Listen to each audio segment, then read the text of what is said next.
Hey there, everyone. Thanks for coming back. This is PJS Dialogue. If you guys have been following me, you've been listening to my video podcast. I appreciate it. Lately, I've been talking to my friends about a very specific topic, and we are continuing that topic today. And what we're talking about is Asian culture, probably specifically East Asian culture, and how that intersects, how that influences, even oftentimes interferes with our practical Christian living. And so let me introduce my friend today. This is Pastor Joey Chen, and I first met him at the West Coast Gospel Coalition pre-conference for Asians. Yes, we uh, always have very long names for everything. yeah, this is where I first met him. And Pastor Joey is a superstar because he actually got to speak at that West Coast Gospel Coalition, West Coast pre-conference for Asians. But that's where we first met. I really appreciated what he shared during that time. And we just kind of connected ever since then. But Joey, hey, for people who don't know you, why don't you just take some time to introduce yourself, your ministry, your family background, just kind of what you've been up to lately. Thanks for that very gracious, overly uh, encouraging introduction. It's all I got to true. speak. At that conference, they wanted to include many people, so they gave us like these 15-minute sermon times. I was like, 15 minutes? It's like back to seminary, man. Like, when Right. else do you preach 15 minutes? What pastor preaches 15-minute sermons these days? But yeah, I grew up Midwest, so I've been in San Francisco doing ministry. So my entire ministry experience is here in the Bay Area in San Francisco at Sunset Church. But I grew up in the Midwest. My parents were immigrants from Taiwan. And so you asked me earlier if I consider myself Taiwanese or Chinese.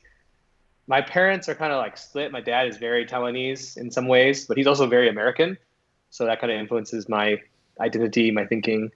My mom is kind of half and half. I describe it as when I moved to San Francisco, I had to learn what it meant to be Chinese because it's different. It's San Francisco Chinese is different than my Midwestern Taiwanese immigrants experience. I didn't know like grandparent age people who could speak English growing up, but like there are tons of people like that, multiple generations here in the Bay Area. And so I became a Christian in my high school years, and I felt a strange pull to kind of wrestle with whether I should do ministry or not.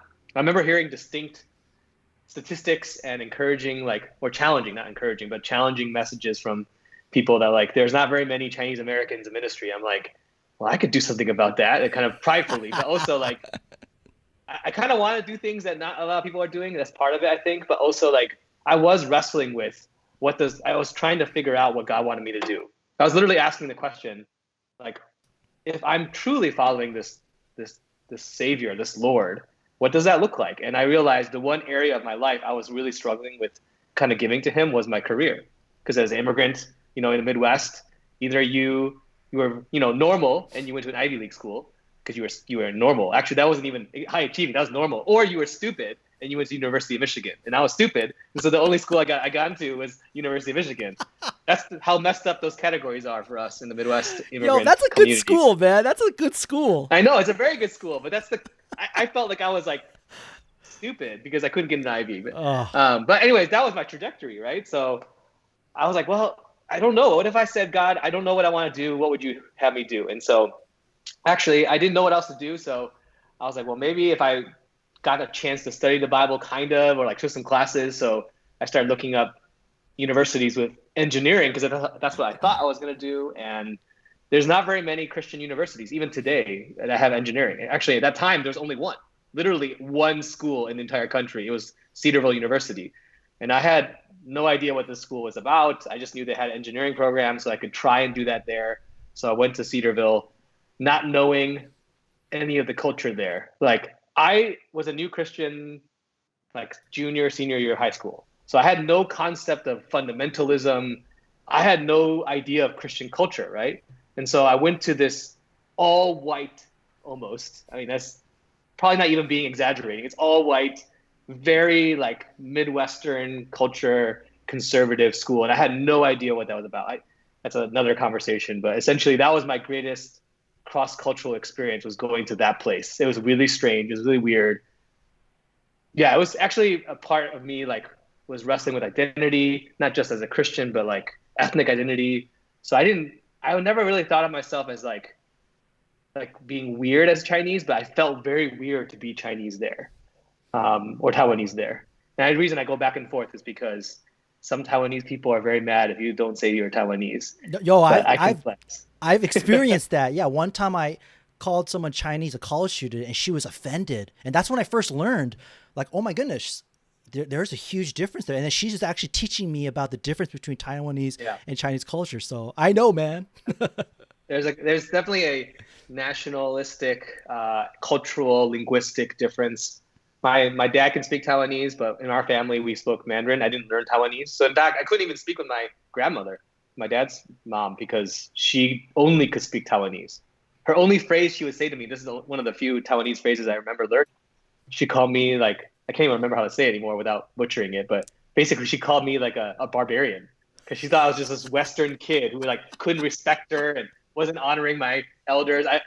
My parents didn't really teach me some of those things because we were the only family members to move to the United States and stay. And so I didn't have a lot of Chinese culture growing up aside from language lessons. I went to Chinese school, but yeah, so I went to Cedarville. I felt the call to ministry. I'm going to go faster now, but I didn't know what else to do. So I went to seminary when I graduated because I was like, well, what do you do to become a pastor? And at that time, it's like, go to more school, which is good and bad. But I went to more school really young. So I'll tell you this quick story.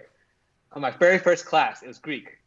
And I happened to be sitting next to one of the few other Asian people there in the class. So I think it was a Chinese guy, actually. But I was sitting next to him. And then another classmate turns around and looks at us and he says, wow, it's so great that you're going to visit school with your dad.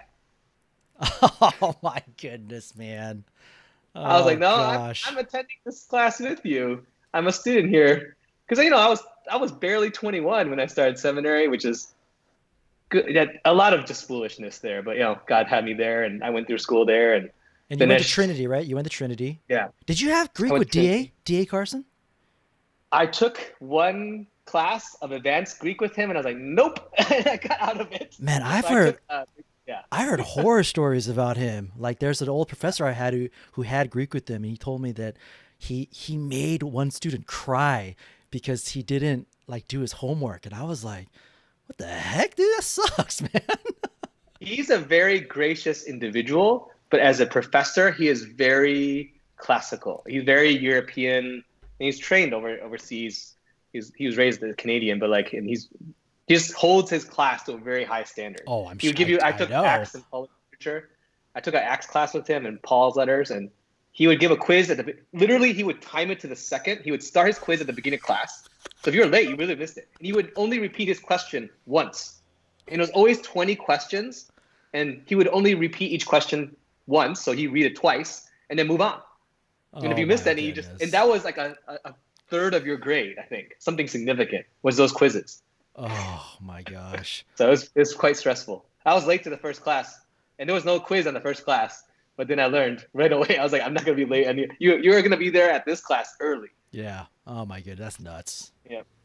Yeah. So I've been at Sunset Church for almost 14 years this year. So I've been a youth pastor. That's awesome. I've been an associate. Now I'm the lead English pastor. So yeah, a lot of lessons to be learned in that experience, but we can talk more about that. Yeah, I mean, yeah, seriously, bro, that's a rarity, especially for not just people our age, but just even in Asian American ministry in general. There's not too many people that stay at church like 10 plus years at the same church. So congratulations, that's awesome. Yeah, you just recently had a transition of a mutual friend of ours, Mr. Clark Phobes, all right, the superstar man. And I know that was a hard transition for you guys because he's been a long time pastor with you guys. But Clark, if you're watching, we love you, man. Hey, we are going to talk about Asian culture and how that intersects with practical Christian living. But I think just to kick us off, there is something that your church did last summer that I think does set up this premise, which is your church participated in a, I don't know if it was a protest, but it was like a walk, a march, right? In support of Black Lives Matter. And I bring that up because I don't know about you, but growing up, I don't ever remember my friends saying, dude, I can't go to the movies with you guys. I got to go do a march for racial injustice, I mean, I was in Southern California when the LA riots were happening. I mean, I was only in sixth grade, but I mean, my brother was I think a freshman in high school. And yeah, I don't ever remember my brother telling me like his friends are going to like some march for racial injustice. And so already we see here how Asian Americans are getting involved with these type of things that we never really probably even thought about growing up. But what was that like? Yeah. What was that experience like for you personally? And what did you observe within your church members as they did that? Yeah, I mean that actually this is it stems from another conversation that began when I first went to that conference at TGC too. I got to meet Ray Chang there, and we stayed in touch too. And he's been kind of pressing me to process race and my own identity for a while, and challenging me to say more. He's much more willing to put himself out there. I Yeah. don't think as pastors, as also just by personality, I'm not quite as at luxury to do that, especially when it comes to more critical things. Even though I have had very negative experiences in my journey too, but I'm not quite so willing to blast so easily. Yeah, he's got skills. Yeah. He's telling me to. He pushes me all the time too. I'm not in a bad Yeah. way, but yeah, man, he's Yeah. got skills I don't have. No, I mean if he becomes the pastor of an actual local church sometime, I hope he does, then he'll learn some of that. I think being in a school is a little easier. Right. You have some distance there. Right. Yeah, it's not that it's better or easier, but yeah, he's been challenging me. And so actually, as he was leading, and starting at double ACC, that's when it actually sparked for me. And I was kind of processing and feeling really broken about George Floyd being murdered. And for me, I was like, well, what can I do in terms of leading the conversation, but also just helping lead our church to respond? So actually, I felt a distinct call from the Holy Spirit to lead a prayer walk. And so we distinctly called it a prayer walk, not a march, because march has in certain circles, a very negative connotation, even though it's almost the same exact thing. Right. Yeah, so I just gathered other pastors were my friends in our neighborhood, in the Sunset neighborhood, and we did a walk along Great Highway, which is right along the ocean, and led our church to do that. And for me, it was a very important step of responding to the Spirit's leading. I tend to not want to put myself out there, as I mentioned, and just more hesitant, but I was pretty convicted that like this is something significant. The church has to say something and respond in a way that shows our people that we care, beyond just mere like, well, we agree that murder is bad. I mean, hopefully everyone agrees with that. So like that, it was a challenging thing. It was very encouraging too to see. There was like 5 or 6 churches that got together, and we had several hundred people come out and walk. We had spontaneous singing outside too, and that was kind of just awesome to see that and get together to do that. I was quite challenged and encouraged, and I'm still figuring out what does that mean in terms of my own desire to lead towards, wise, careful activism. I'm not quite an activist. I would never claim that, and I don't want to necessarily be that, but I feel like the church has a prophetic voice. So maybe not activism, but like we have to be prophetic. We have to be wise. We have to not only speak to our people, but lead our churches to have a voice in the community. And so I wanted to be able to do that for our church. And it's good I think it's important too for Asian Americans to address injustice. Like it's not just a binary white black issue. Like there's certainly, obviously we're experiencing now more heightened, or we're more aware of the heightened racism against Asians. But also we need to be people who speak into and care for and advocate for other people, even if they're not even our friends by nature, or like we're not even in close relationship to them. We need to stretch ourselves in that way, just like we would see Christ include all kinds of people the world would otherwise disclude. When you announced it at your church, or when it was happening, was there any pushback like from your members? Did people come up to you and say like, man, we shouldn't do this, is wrong? Or did you experience that? Before I did it, so my leadership style, I want to make sure my elders understand. I would describe it as hybrid elder, congregational led. So I pitched it to my elders. I said, this is what I'm going to do. I'm not going to compel any of you to do it, but like I don't want you to be against this. So if there's a loud voice that you don't think I should do this, then I'll try and have a conversation with you. But most of them were pretty supportive. Majority of them actually came out, and that's not just the English elders. Some Chinese elders came out in support of it. I think it's also not as hard for some of the San Franciscans to get it because some of the older Chinese people were pretty strong activists themselves during different movements in San Francisco. So because of San Francisco's experiences, I think our church members understand it. And so that wasn't, I didn't experience too much negativity. Something that came out, definitely, I chose not to use Black Lives Matter specifically because of the nature of the confusion that can exist there. But, there were certain things we borrowed. We gave credit to and borrowed from some stuff that was happening in New York with the Pray, March, Act movement. And some of the statements there, I just borrowed because I got permission to use it. And some people looked them up and they were afraid of some of the association to critical race theory. And I had a very small, but, very annoyed voice come to me, and a few of them like, we can't use these things. It's Marxist. And yeah, we had some okay conversations. I don't think that individual was convinced, but neither were they super antagonistic. So I guess I'm in a unique situation. I don't think I've experienced too much of the flack from some of those things. I mean, there definitely is some, but overall, I feel like it was well received and our church participated healthily. So I was very encouraged by it. Yeah, I remember when you first posted it on Facebook, like the first thought I thought was like, that's so cool. And I also thought, like, seriously, growing up, we never did this. We didn't even hear about it from our friends. And it's just such a different generation right now.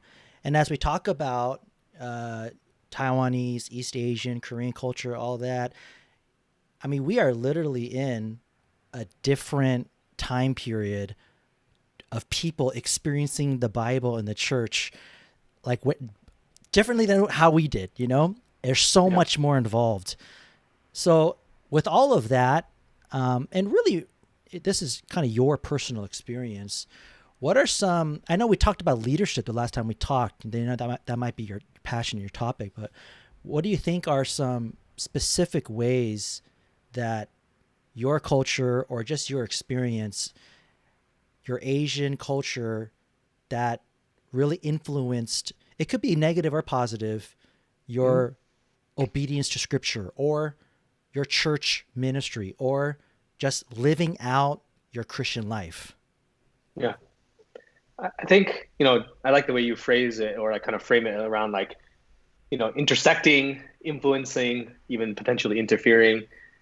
So that's like a good sermon, 3 eyes. But yeah, I mean, I think, to be honest, I'm probably not the most equipped person to answer that from an Asian or even Taiwanese or Chinese perspective, because I feel like I'm still in the journey of navigating my own ethnic cultural identity. For the longest time, I didn't realize it, but I just wanted to be, majority culture. I could even more crassly say I wanted to be white, and I didn't realize it.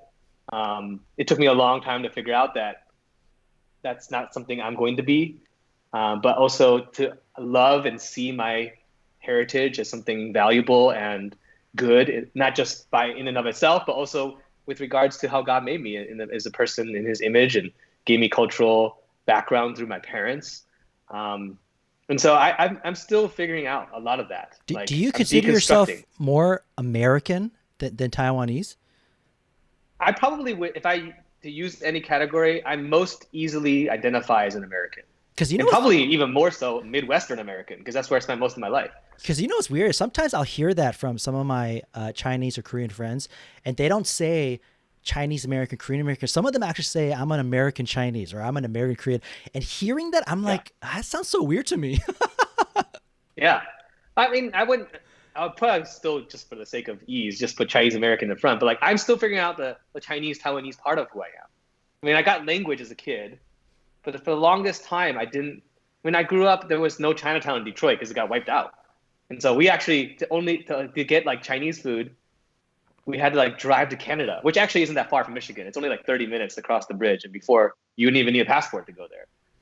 But yeah, it's just I'm still figuring out a lot of that. But I realized what I can deconstruct and say about what I've received from my parents that's a part of me that I have to be very conscious of is I'm very afraid to, and this interferes, I think, with my own spiritual walk, but also how I do ministry. This is something I need to grow in. Like, it's not easy for me to talk about failure, to talk about like brokenness, like, and I think that is interfering. Like, that's cultural. Like you don't really want to show people you're weak, and that's definitely American too, right? So there's like a triple, quadruple there, right? There's like American side of that. There's also the Asian, Chinese part of that. Like, I think it truly interferes with someone's ability to find depth in the Christian walk. Like, even for me to in my own pursuit of God, my times with Him, it's hard for me to sit with failure. Like, I just want to move on to something else. I think, I guess a positive side to what I've deconstructed is there's definitely a strong desire for truth and clarity. That's why I think, like, if you look at Chinese churches in the U.S., a lot of them are Bible churches, have very high view of Scripture. I think that's a strength for sure. It definitely, we would be people who love the Bible. At the same time, again, that's where I feel like we're weak is true transformation, getting beyond our mind, getting to our joys, getting to our emotions. Even like emotions is like a word that's like not in the vocabulary of many, I think, of our churches that are Chinese American, because like it's just about the head, and that's something I'm still learning. Like I tend to preach also to the head. I've been challenged, like I need to get beyond that, but it's hard for me because that's my strength and my weakness there. I think that brokenness part, I would say though, is definitely a significant interference. If you can't get beyond what you know and what you can recite and what you can present, then your change is going to be very limited. And that you have to be comfortable talking about the messiness of your life. It's very difficult in my life. I know that's in our church too. I think our church is not so open to being weak and being vulnerable and being open about our failures. And so I think that's a hindrance to our discipleship. I think that the reason why we have a hard time with failure is because, I mean, from the get-go, we have been raised with a strong, strong pressure to succeed, do well in school. It's the whole A minus is an F thing. And I think that's directly linked, though, to, especially for me, because I'm second gen. Maybe I know in Chinese and Japanese culture, they're way further than us. I'm getting into like fifth, sixth generation. But for Asians who immigrated over here, like my parents, I think that's directly linked to that, because when they came here, all they knew was to hustle. They had to hustle and grind because they knew nothing. They had nothing. They had no friends. And that's why that same type of hustle and grind was instilled into us. But unfortunately, what has that created? It created fear. We have massive fear. That's why we don't like to take risks. I used to say this all the time a couple of years ago. I was like, man, we got to learn how to take wise risks. Like, don't bet the bank and the farm, but take wise risks. But we're all about like, no, I can't risk not getting that A or the promotion or whatever it is, Yeah, for sure. I mean, my parents were also immigrants. I feel like you could maybe track that cultural value to the story of immigrants, not just Asians specifically, but immigrants who come here and hustle and have a strong work ethic, be able to, many of them, I mean, it's amazing. Like it's a crazy story that they can even pay for our colleges. Like that's insane, right? Like, Yeah. where they even buy homes and like from like moving here, like it's such a amazing story of grit. And there's definitely a strength to that. I think you can pass on some hardworking ethics there, but like definitely a fear of failure. There's definitely shame that comes to that. And definitely like I always thought of myself as someone who was kind of above shame because I thought of myself as being more American, but I realized, man, I'm pretty driven by shame. Like one of my earliest memories as a kid of my parents' view of me is comparing me to other kids. Right. And like using that to shame me to be better. Yep. Right.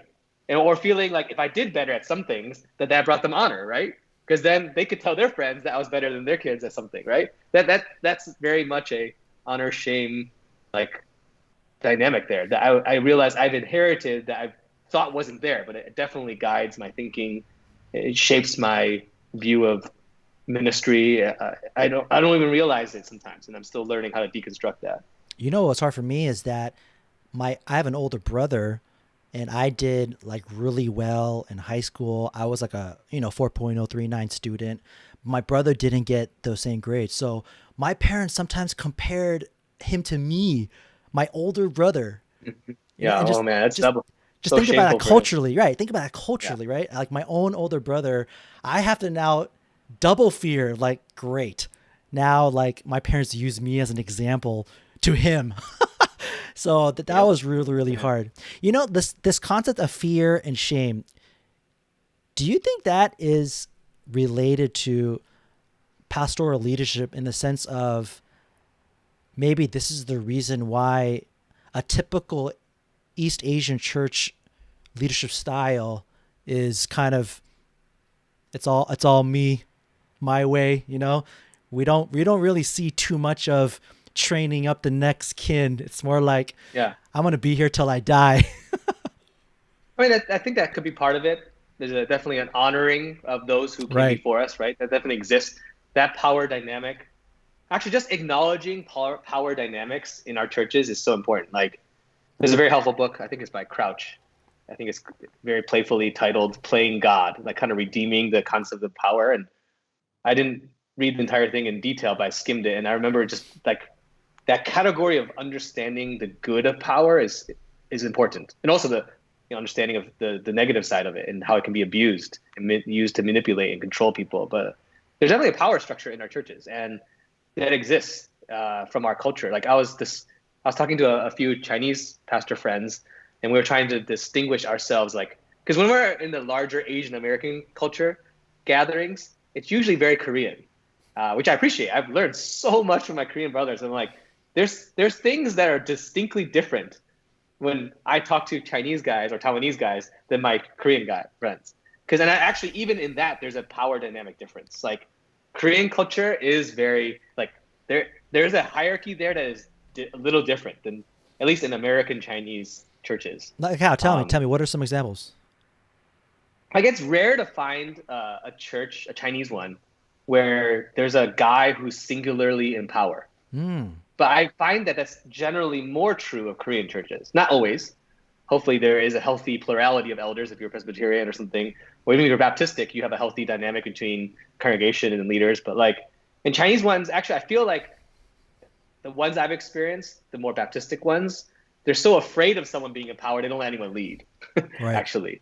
Hmm. So there's like a communal sense, and they've actually allowed that, and this is distinct to America. I think they like the democracy side of things, and so they've used that to determine how to lead their churches. So some of them you hear of like terrible stories of Baptist churches, not just Chinese ones, but other ones where everyone votes on everything. You vote on the carpet color, you vote on every single decision in the church, and that's sometimes a fear of someone being overly in control. I think that's a little different. I've not experienced too many Chinese churches where there's a singular guy in charge. There are some. I've talked to some people who've served in those kinds of circumstances, but it's mostly Korean ones, if you're thinking about Asian community, that I've seen that dynamic. Chinese ones also very much about age, which is why I think I have a longer tenure in my church, because I became the lead English pastor when I was 30 years old, I think, or 30 something, 31. Like that showed to me that they were willing to try and do things differently.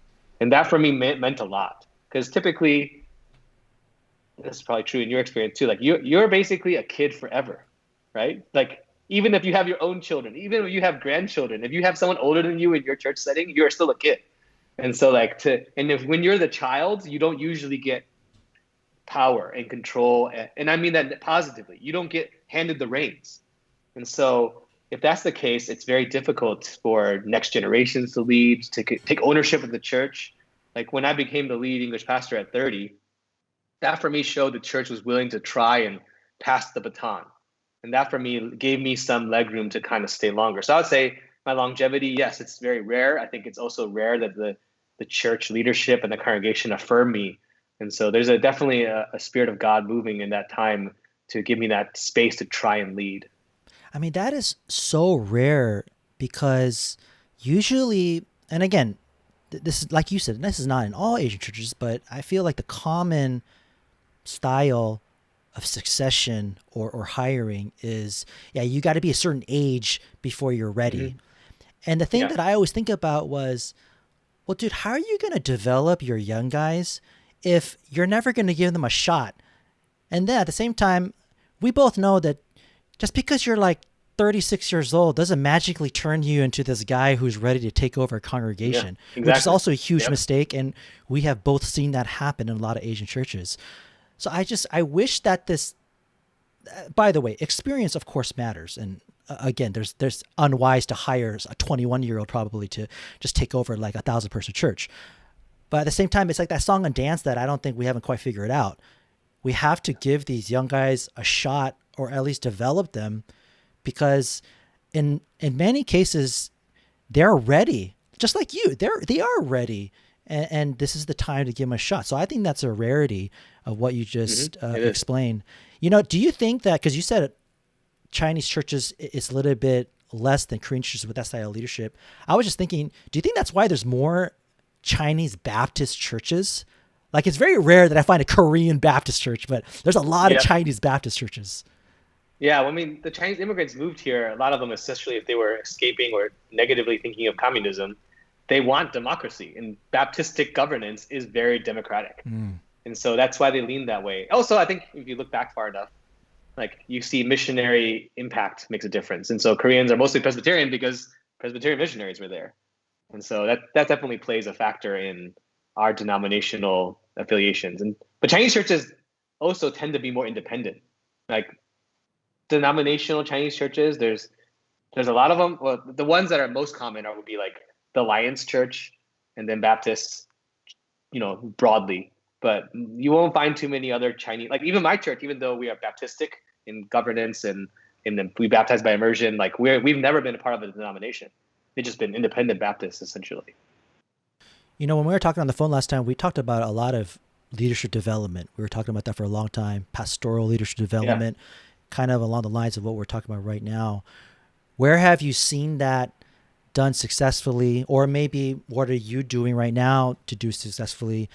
And at the same time, what are some things that you can talk about where you feel like this is not something we should continue to do? Like this is a pattern that we Yeah. need to break. Yeah. I think I can answer that last statement about things that we need to break a little bit faster. Um, and and this is a response to my experience in Chinese churches, but I think could be applied in different Asian contexts. But like, you have to look at the young, like the youth. It's like a lot of times the youth are the English in some of these smaller churches, right? Once you start a youth group, you have to stop thinking them only as youth. Like you have to envision, if you want them to be around and take reins of the church, once you hire a youth pastor and you see the youth there, could you dream and pray for some of those people to become pastors, elders, deacons, leaders in your church? If you cannot, then what you basically are saying is that generation of leaders will have to leave your church. And so that has to break. Like you have to look at youth immediately. Like let's just say there's a small immigrant church and they're like, well, we got to have a youth group, but then they don't dream beyond that. Like you immediately have to think, well, what would it mean to give them ownership of our church, and not be afraid of them, trying to lead. And I think that's something that has to break. And I think that's where I see healthy leadership development. Like I had a great experience at an internship in Houston at a Chinese church there, and those pastors there spent time training the next generation. They actually had an internship program. That's why I went to Houston. There's very rare that I find Chinese churches that have internships that are more than just free labor. Like they're designed for the intention of raising potential ministry leaders and pastors and missionaries. Like when you have that kind of heart behind it, I think it can be awesome. I think more churches need to develop that kind of intentionality and hopefully fund it too, not just ask for free labor. Like encourage seminarians to continue to go in ministry, start raising up people who are thinking about ministry, who aren't even there yet, but maybe just want to experience. Like that has to start in some of our churches. Like I think that's where we can learn from some of the majority culture churches in our country, because like they do a good job with intentionally identifying training up of people, and we need to start doing that. And I think what needs to start now is those of us like you and I, or other people in our peer group, or even those who are slightly older than us, like we may always use the excuse, no one did it for me, which is true. Like I've had some in different seasons in my life, thankfully, but we can't use that as an excuse forever. We have to just reach down. Like we had to start those things in our churches where we identify, invest in future people to go into ministry. I think that's incredibly important that we do that. I think that part of the reason why, and I'm kind of repeating myself, but part of the reason why it's so hard to do this leadership development like you're describing in the youth group is I think a lot of guys don't know how to give up the reins or give up control, or it's fear because there's a young buck that everyone likes and they're like, dude, what if everyone likes that guy more than me, you know? There's definitely some of that too. Yeah. So it's hard because part of the reason why it's hard for us is because that's not the typical model. That's not really the example that we often experience growing up. So, I mean, what can we do about that? How can people like you and I, our peers, our friends who are now in these senior positions, what can we do? How do we get out of that funk? I feel like we still need to go seek mentors ourselves. Don't give up on that. Yeah. Like I had a mentor who's one of the old, like original ABC pastors, probably in the United States. I believe he's in his early 80s now or late 70s.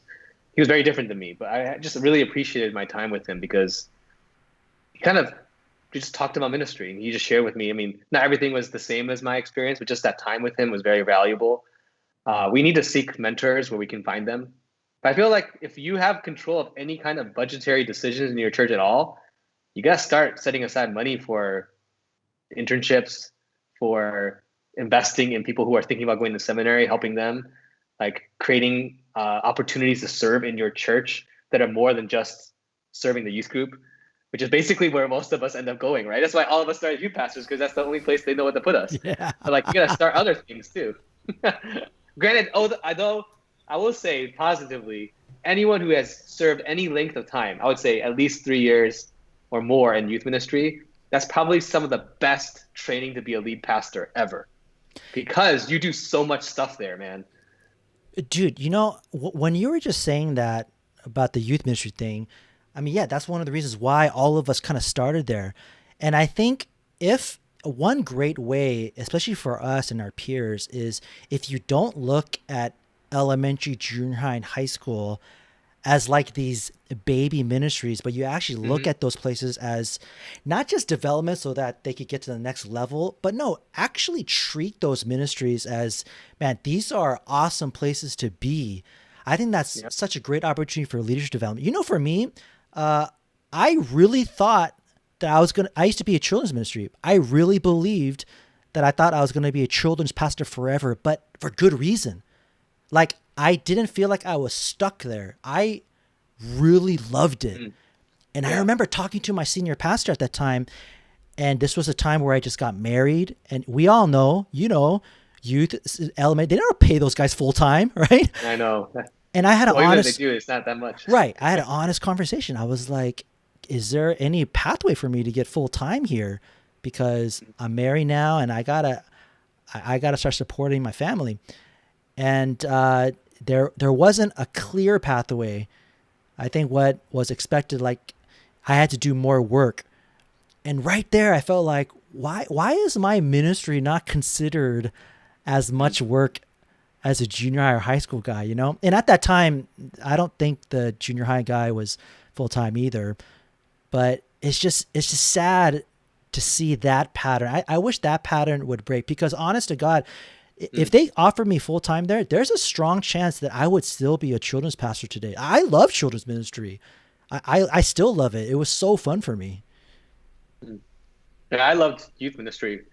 I mean, there's no other place where you get so much, like, I feel like the relational discipleship components that we all long for as pastors is so much there in children's and youth ministries. Yeah. Because then once you get into other things, there's always structure and organization you have to work at, whatever you are in ministry. But like, I feel like as now I've moved away more from youth ministry, I'm like, I spend too much of my time on those non-relational things. Whereas I went to ministry because I love the relational components. But yeah, I feel like youth pastors, children's pastors, ministers, like those spaces, especially if you're leading a larger one, like they train you so well for so many of the skills like that you need for dealing with difficult leadership decisions and circumstances. It just translates. It's just different age. Like a lot of the conflict resolution stuff I learned in youth ministry, it's just the same with it's just older people now. And like, if someone asked me like, how am I handling preaching to, we were doing live stream, so I'm preaching at a camera, and they're like, how are you handling on this? I'm like, I mean, I don't love it, but I'm like, man, if you can preach to youth who aren't listening to you, you can preach to a camera, an empty room. The youth pastors are the best live stream preachers right now because they've already preached to an audience who's never listening to them. Amen. Amen, dude. Oh, that's so funny. I think that what you're talking about, that relational aspect with youth and with elementary, is because there's that age of adolescence that you get to be a part of. And then once they get into college and adulthood, I don't want to say that same relational aspect is not there, but it's totally different. It's different, right? They start thinking for themselves, and then there's a little bit of a different style there now. But man, that was fun for me, being part of that adolescence and being a part of them really being grown into a godly man and a godly woman. I loved that, man. I loved that about youth ministry. Yeah, me too. I mean, my youth now, my very first classes of youth when I first moved here was from 2007. And so like many of them are now married, having their own kids. Oh gosh, I know. Dude, some of my elementary students are getting married or are married. It's such a trip to see that, man. Elementary students, dude. So that's nuts. That's nuts seeing that. Do you think that in, again, your experience of Asian culture and in the church, do you think that there's specific ways that culture maybe made it more challenging to practice certain things that the Bible teaches us about? I feel like there's definitely a performance-based culture that I've inherited, like getting stuff done, performing well. And so it does make slowing down, the more reflective spiritual disciplines. Those have been things that I've had to work a lot harder on. I'm not naturally someone who's going to be able to spend, most people probably aren't. Even Jesus' disciples couldn't stay awake to pray with him. But like, I'm not going to naturally like be able to pray and be quiet and be still. And I think that plays into some of the cultural background of performing. Because whenever I think about the largest gatherings of our church, like most people would rather come to like some kind of thing where they learn from some speaker rather than a prayer meeting in our churches, right? And I think that is a cultural dynamic of performance that makes it hard to do the parts of the Christian life that aren't performing. Like you're not actually getting stuff done in some of these very important like parts of spiritual development. Like even studying the Bible, like it could be done in a performative way. And so people could do that, but can you fast and pray? Can you actually be silent? Can you turn off communication for a season or for a moment just to be with the Lord? And I think that makes it hard. Like being with God is much harder, I think, because of some of the cultural things that I've inherited. And I'm still learning.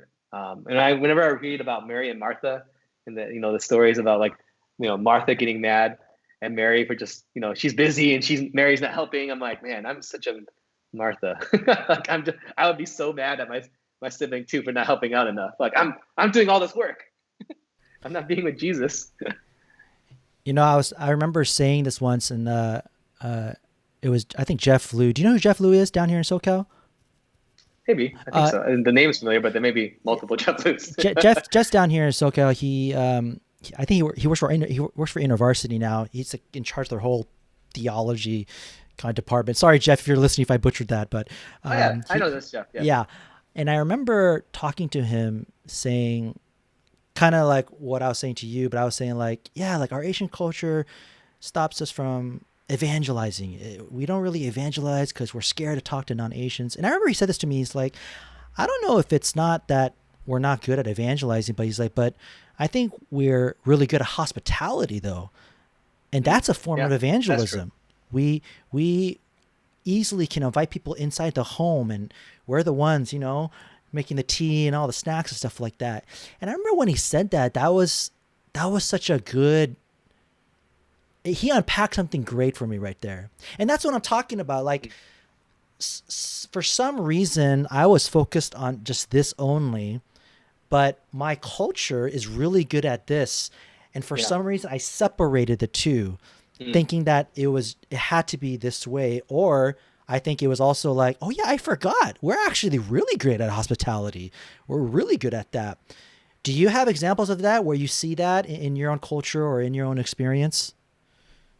I definitely think the value from the Chinese heritage of like family and generational is something that's strong, that's actually exampled in the Bible too. Like the ability to stay together as a family is a strength. Like if you think about it, not very many majority culture churches are multi-generational, especially these days. They're increasingly more singular generational, especially given church planting. Although church planting is generally going to be single generation generally, but like Asian churches, Chinese churches, Korean churches, we see generations, and I think that is something beautiful. That is a potentially an asset. We tend to look at that as sometimes always negative because then it's the older one, and we've talked about that a little bit today. But like, there's a strength to that. Like to see the beauty of the family and to understand the nature of the family. Like there's a ministry opportunity there too. Like I remember like one of my friends in our church, his mother was dying of cancer and she wasn't a believer, but she at that point didn't have very many friends. She's a little older, and we had that generation in our church, like, and they could reach out to her, invite her in, and connect to her, and she came to Christ because of those generational relationships in our church, and that's such a beautiful thing to see that generational connection there. I think that's definitely something strong in our churches. Definitely, there's other churches with generations, but I think that's generally true of many of our Asian churches, Chinese churches. You see generations there. That's something beautiful. Um, and for a long time, I saw that only as a negative thing. It's like, oh, they're just like kind of against me. They're stopping me from doing what I want to do. But no, that's true in some ways, and we need to deal with that. But there's something good there. There's something beautiful and something awesome to see multiple generations worshiping, serving together. If they can get into that mode where they see that opportunity and see the desire to cross generations, it could be something really awesome. You dropped a lot of good stuff here during our talk. Talked about performance based, a lot of honor shame stuff. Let's say you had an opportunity to address a topic. Basically, you were going to preach a sermon to an East Asian audience: Koreans, Chinese, Taiwanese, Japanese, Vietnamese, Malaysian. What would be one topic, or what would you preach on to them as we talk about this exact premise, which is the culture and how it marinates and how it really influences our Christian life? What would you preach on?